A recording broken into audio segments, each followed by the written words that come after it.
പ്രിയ മിത്രങ്ങളെ, ഇന്നത്തെ കഥയിലേക്ക് എല്ലാവർക്കും സ്വാഗതം. കഥ ആരംഭിക്കാം. രാജന്റെ ജ്യേഷ്ഠന്റെ ഭാര്യയാണ് ശാരി. അവൾക്കൊരു 30 വയസ്സ് പ്രായം കാണും. നല്ല വെളുത്ത നിറമാണ് അവൾക്ക്. കാണാൻ അതിസുന്ദരി. നല്ല തടിച്ച ശരീരമാണ് അവളുടേത്.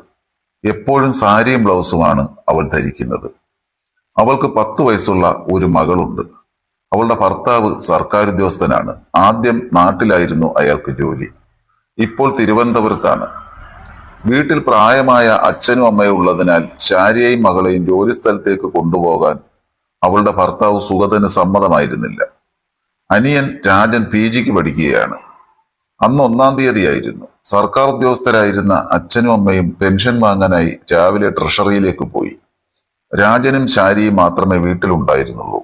രാജൻ രാവിലെ എഴുന്നേറ്റ് അടുക്കളയിലേക്ക് ചെന്നപ്പോൾ തുണി നനച്ച് നിലം തുടയ്ക്കുകയായിരുന്നു ഏട്ടത്തിയമ്മ.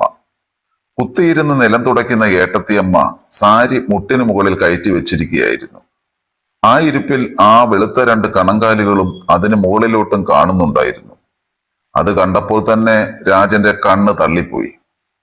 അവനിലെ പുരുഷൻ സടകുടഞ്ഞെഴുന്നേറ്റു. ശാരി രാജന്റെ നോട്ടം ശ്രദ്ധിച്ചു. അവൻ തന്നിൽ ഭ്രമിച്ചു നിൽക്കുന്നത് അവൾ അറിഞ്ഞു. അവൾക്കത് വല്ലാത്ത ആത്മനിർവൃതി ഉണ്ടാക്കി. ഭർത്താവ് 1 മാസമായി പോയിട്ട് ശാരിയാണെങ്കിൽ ആകെ കഴച്ചു പൊട്ടി നിൽക്കുകയാണ്.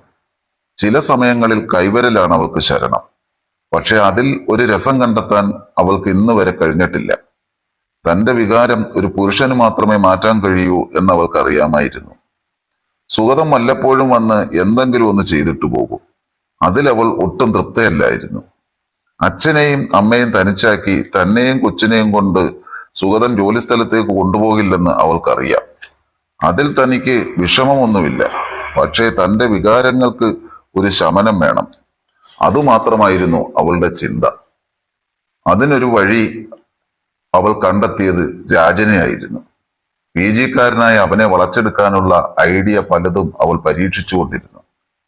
ഭർത്താവ് പോയതിന്റെ പിറ്റേന്ന് രാവിലെ രാജനെ വിളിക്കുവാനായി മുറിയിലേക്ക് ചെല്ലുമ്പോൾ അവൻ നല്ല ഉറക്കത്തിലായിരുന്നു. പക്ഷെ അവന്റെ മുണ്ട് ഉയർന്നു നിൽക്കുന്നത് കണ്ടപ്പോൾ അവൾ വല്ലാതെ ആഗ്രഹിച്ചു പോയി.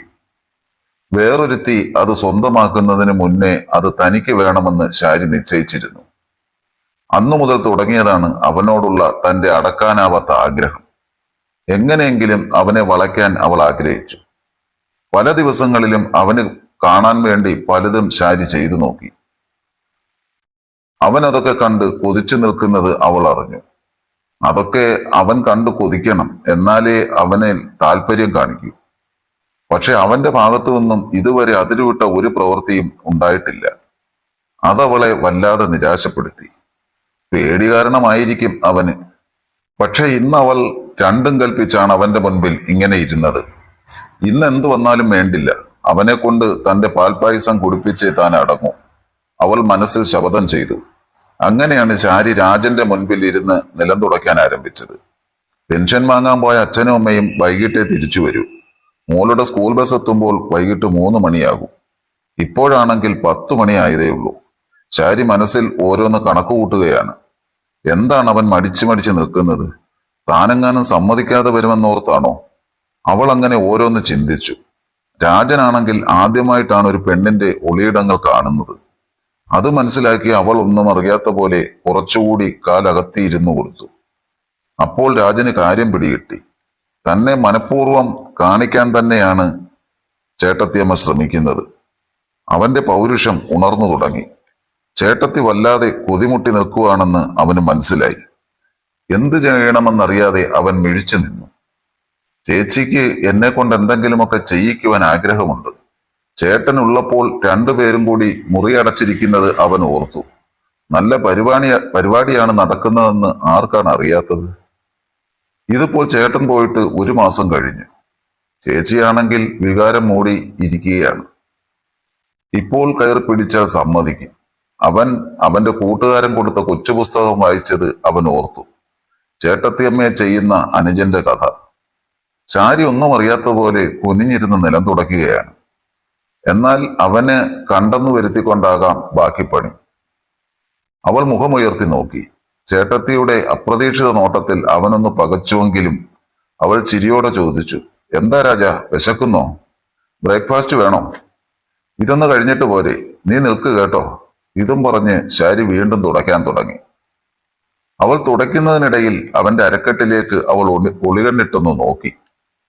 ലുങ്ക് ഉയർന്നു നിൽക്കുന്നത് അവൾ കണ്ടു. ശാരി കോരിത്തരിച്ചുപോയി. അവൾക്കും ചൊറിഞ്ഞു കയറുകയായിരുന്നു. അവൾ ഒരു അടവിറക്കി. അവൾ അറിയാത്ത ഭാവത്തിൽ സാരി അല്പം കൂടി കയറ്റി വെച്ചു. എന്നിട്ട് അവൾ വിളിച്ചു, രാജ, ഇങ്ങി വന്നേടാ. അത് കേൾക്കേണ്ട താമസം അവൻ അവൾക്കരികിലേക്ക് ഓടിയെത്തി. നീ വെള്ളം മുറ്റത്ത് കൊണ്ടുപോയി കളഞ്ഞിട്ട് ഇച്ചിരി നല്ല വെള്ളം എടുത്തുകൊണ്ട് വാ, ശാരി പറഞ്ഞു. അവൻ ഏട്ടത്തിയുടെ കാലുകളിലേക്ക് ആർത്തിയോടെ നോക്കി. അവൻ ത്രിശങ്കു സ്വർഗത്തിലായിരുന്നു.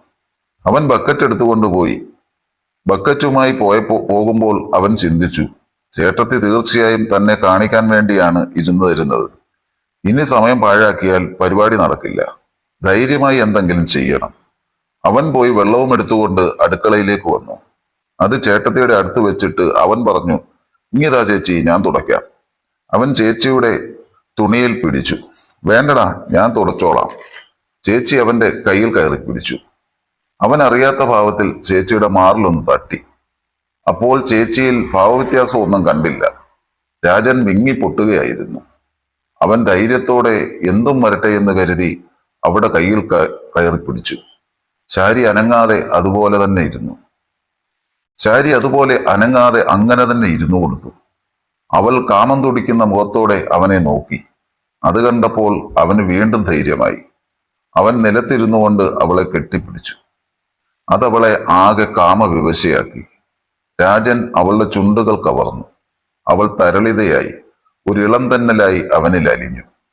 അവൻ ഒരു കൊടുങ്കാറ്റായി മാറി. ആ കൊടുങ്കാറ്റിനെ തടഞ്ഞു നിർത്തുന്ന ഒരു മലയായി അവൾ മാറിക്കൊണ്ടിരുന്നു. അവനൊരു പന്തയക്കുതിരയുടെ വേഗതയുണ്ടെന്ന് അവൾക്ക് മനസ്സിലായി. അവൾ അതിൽ വളരെ സന്തോഷവതിയായി. ഇതാ തന്റെ സ്വപ്നത്തിലെ രാജകുമാരൻ യഥാർത്ഥമായി തന്റെ സാമ്രാജ്യത്തിൽ ചെങ്കോൽ നാട്ടിയിരിക്കുന്നു. താൻ സ്വർഗത്തിൽ പറന്നു നടക്കുന്നത് പോലെ തോന്നി. സുഖനിമിഷത്തിന്റെ പരകോടിയിൽ അവൾ ലയിച്ചു. പിന്നെ എല്ലാം ശാന്തം. നിന്നെ എന്നും എനിക്ക് വേണം. നിന്റെ ചേട്ടനുണ്ടെങ്കിലും നമ്മൾക്ക് ഇങ്ങനെ എന്നും വേണം. അതിനുള്ള അവസരമൊക്കെ ഞാൻ ഉണ്ടാക്കിക്കോളാം. ശാരി വല്ലാത്ത വികാരവതിയായി അവന്റെ ചെവിയിൽ മന്ത്രിച്ചു. രാജനാണെങ്കിൽ സൂപ്പർ ലോട്ടോ അടിച്ച സന്തോഷമായിരുന്നു.